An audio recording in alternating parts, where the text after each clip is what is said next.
Salut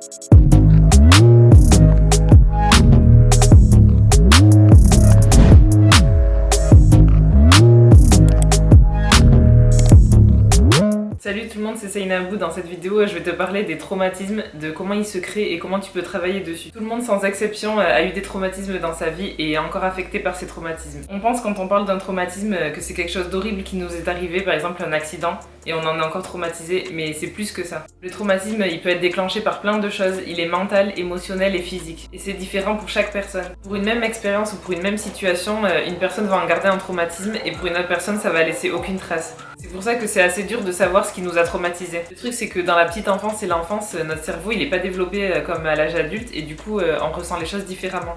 En fait, le ressenti, il est différent. Du coup, quelque chose qui va être vécu comme quelque chose de sans importance pour un adulte va être vécu comme un traumatisme pour un enfant. Quand on grandit, on se rappelle plus de ce qui nous a traumatisé. Ça peut être des paroles, des actes d'autres personnes ou des ressentis émotionnels. On s'en souvient plus, mais notre corps, lui, s'en souvient. Le corps, il oublie jamais rien. Par exemple, ça peut être un divorce, un deuil, un accident, un sentiment de rejet, un sentiment d'abandon ou d'injustice ou de la solitude, un ressenti de solitude.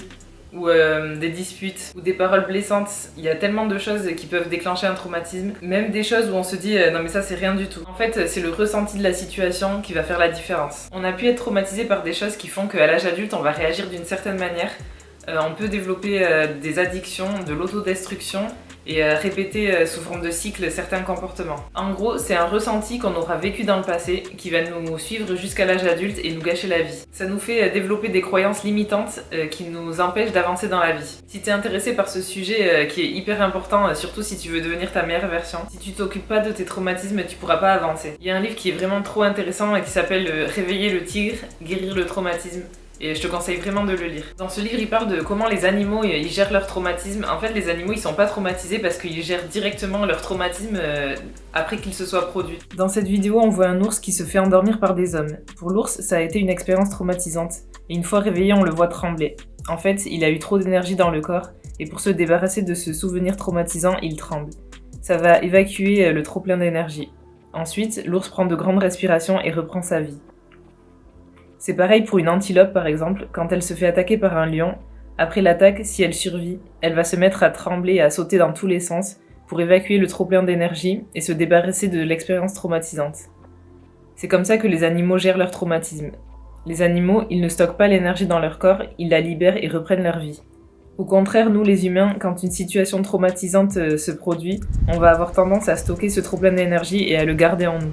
Le truc c'est que nous en tant qu'être humain, notre cerveau il est plus compliqué et on a moins l'instinct de survie que les animaux. Du coup dans ce livre il nous montre comment on peut faire le lien entre l'homme et l'animal et comment on peut prendre exemple en tant qu'être humain sur les animaux pour gérer nos traumatismes. L'être humain il va vivre une situation et son cerveau il va rester en boucle dessus.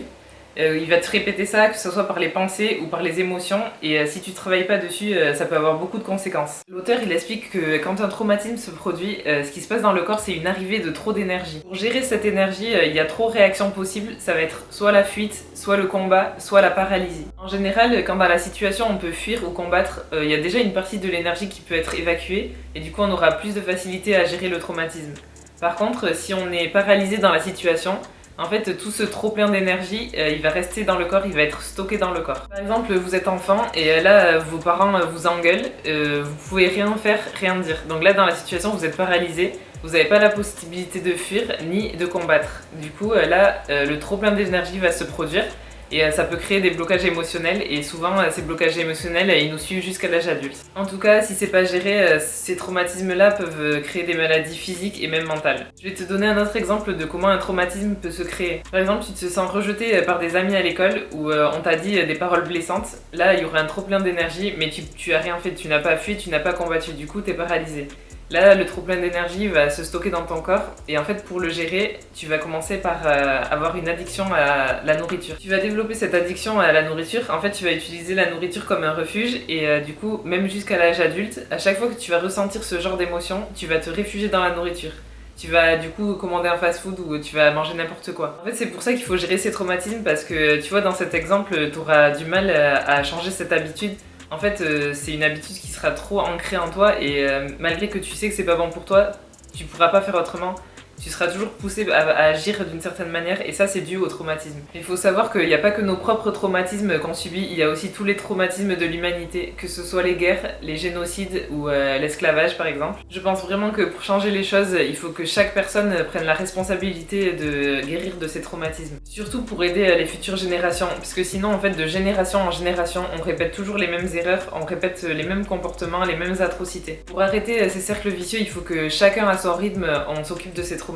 Pour travailler dessus, tu peux te faire aider, tu peux aussi utiliser l'écriture, tu peux utiliser la respiration qui permet de libérer certaines émotions.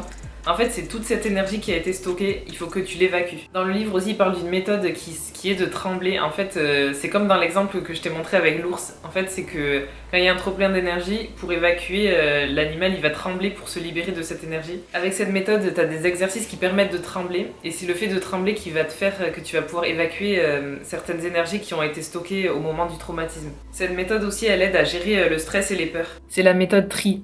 C'est un processus neurologique de libération des mémoires et du traumatisme. Il y a plusieurs exercices. Le but, c'est de se mettre dans une position qui va permettre au corps de trembler naturellement. Et en tremblant, d'évacuer les énergies qui sont bloquées. Il y a plein de méthodes pour t'aider à guérir de tes traumatismes. C'est possible de guérir de son passé. Ça demande juste de la pratique au quotidien. Mais si tu t'en occupes pas, tu vas rester avec une souffrance ou un mal-être que tu ne comprends pas et qui va t'empêcher de vraiment vivre ta vie comme t'en as envie et de t'épanouir. J'espère que cette vidéo a pu t'aider, merci d'avoir regardé et à bientôt dans une autre vidéo.